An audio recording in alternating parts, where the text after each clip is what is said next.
A few days ago, CBS News broadcast an interview on its show 60 Minutes with two Mossad agents who had leading roles in the terrorist pager attack on Lebanon back in September. Before watching the interview, I anticipated the usual whitewashing of crimes, but I was wrong. It was all about unabashedly boasting about the attack in the most devilish, unfiltered way imaginable. The interview was not just a display of arrogance, but a chilling reminder of the normalization of terrorism under the guise of sophistication and defense, only when it's carried out by a West-aligned perpetrator. Let's examine some of the most striking statements made during the interview. We have an incredible array of possibilities of creating foreign companies that have no way being traced back to Israel, shell companies over shell companies who affect the supply chain to our favor. We create a pretend world. We are a global production company. We write the screenplay. We're the directors, we're the producers, we're the main actors. The world is our stage. Here, a Mossad agent brazenly brags about Israel's ability to manipulate global supply chain through fake and shell companies to achieve its goals. The agent takes pride in deceit and treachery, describing the Mossad as a global production company and claiming that the world is our stage. If we push the button, the only one that will get injured is the terrorist himself. Even if his wife or his daughter will be just next to him, he's the only one that's going to be harmed. The operation targeted individuals in civilian settings, public spaces, with their families, wives, and children. This is a clear violation of the Geneva Conventions, which prohibits attacks on non-combatants. But let's assume for a moment that international law doesn't matter, a mindset that seems pervasive among Israelis. Even if every individual carrying these pagers was part of the resistance, which wasn't the case, how could they ensure the devices weren't picked up by a pregnant wife or a curious child? Among the 30 people killed in the attack, 2 were children. Yet, this is evidently not a concern for Mossad or CBS News that didn't even bother to debunk the Mossad's lies.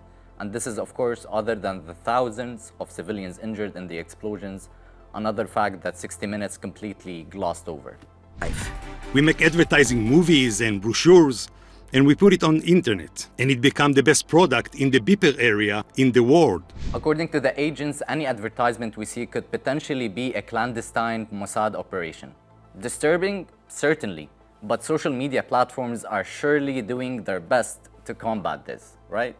So the company in Taiwan, Gold Apollo, did they know that they were working with people from Mossad?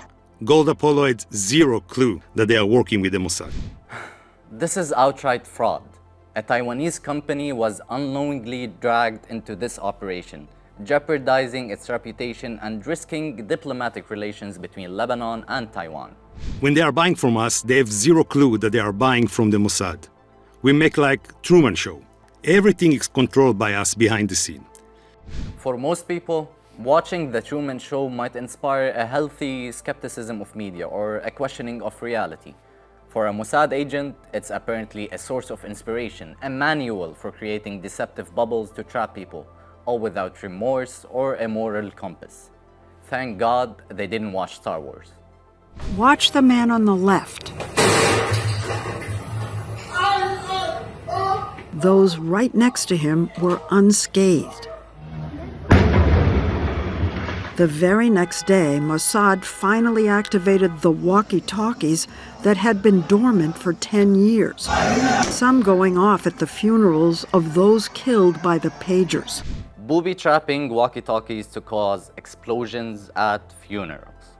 This is nothing short of terrorism. Yet CBS avoids calling it what it is. Instead, they label the operation as daring, sophisticated, and a modern take on the Trojan horse.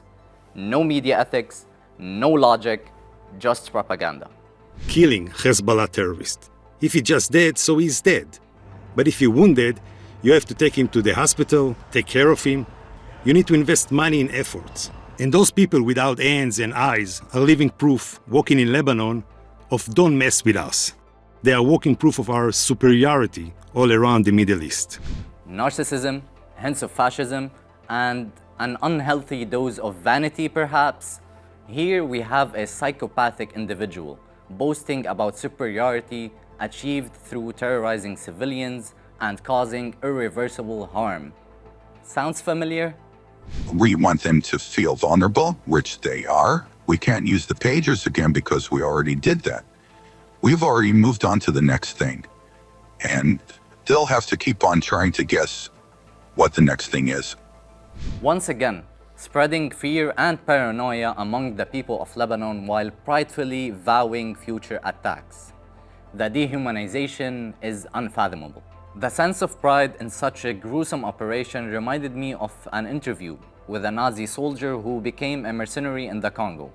In The Laughing Man, Major Siegfried Congo Muller smiles throughout the interview as he recounts his murderous exploits. I highly recommend watching it to get a glimpse of these agents' minds. At least, he wasn't scared to show his face.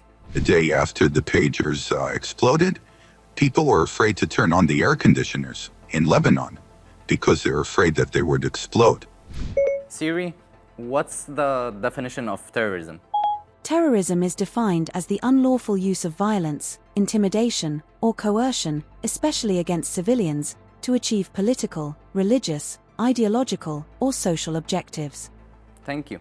No further comments.